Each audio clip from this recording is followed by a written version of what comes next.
The voice belonged to an old cowboy, gray at the temples, his hat resting on his knee as he looked past the camera toward a memory, or maybe a ghost.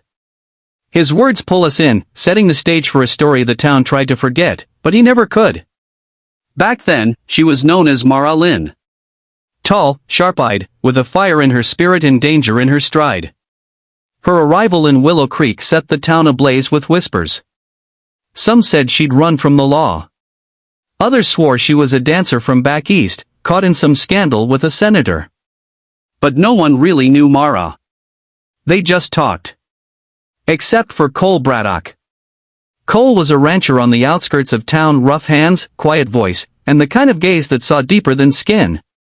He'd lost his wife in a barn fire 5 years before and had kept to himself ever since, raising his little sister Emma, and tending the land left behind. He didn't pay much attention to gossip. And when Mara strode into Jeb's saloon, all dusty boots and stormy eyes, he looked up from his drink once, and saw something different. Not danger. Not scandal. But pain. And maybe a story worth hearing. Mara took a room above the general store, did odd jobs where she could, and stayed out of everyone's way. But the town wouldn't let her be. The preacher's wife called her a mark of temptation. The blacksmith's boy threw rocks at her porch. Even the sheriff warned her, keep your nose clean, or I'll find a reason. Only Emma, Cole's kid sister, had the nerve to talk to her.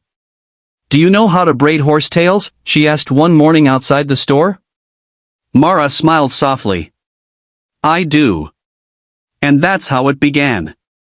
Quiet mornings brushing mares. Long rides out by the creek. And eventually, evening dinners at the Braddock Ranch, where laughter slowly returned to a home that hadn't known it in years. But peace doesn't last in towns like Willow Creek. One night, a storm rolled in, black skies, pouring rain, and thunder shaking the windows. Mara was on her way back from delivering supplies when she spotted smoke from the church barn. Inside, 2 of the preacher's children were trapped, sobbing behind the flames. People gathered, panicked, watching, but no one moved. Except Mara. Without a second thought, she charged through the flames, wrapped the children in her shawl, and carried them to safety. Her hands were burned, her arms bruised, but the kids were alive. The town was silent. For a moment. Then came the murmurs. She probably set the fire. She's trying to look like a hero. She's dangerous. That night, Cole stormed into the saloon, fists clenched. I've had enough of this town, he shouted. She saved your children. She works harder than any of you. She's better than the lot of you combined, and none of you got the guts to see it. Mara stood by the door, eyes wide, a tear slipping down her cheek. You don't have to defend me, she whispered. I'm not defending you, he said. I'm loving you. The next morning, Mara packed her things. I'm leaving, she told Cole. Not because I'm scared. But because I want to be somewhere my name doesn't come with a story I didn't write. Cole took her hand. Then let's leave together. And they did.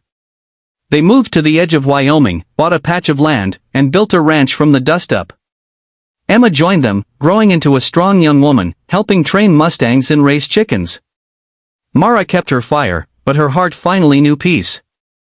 Years later, their story made its way back to Willow Creek. Folks there still talk about Mara Lynn, how she was wild, and brave, and bold.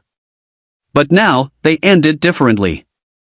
They say, she was the talk of the town, but only one cowboy dared to love her.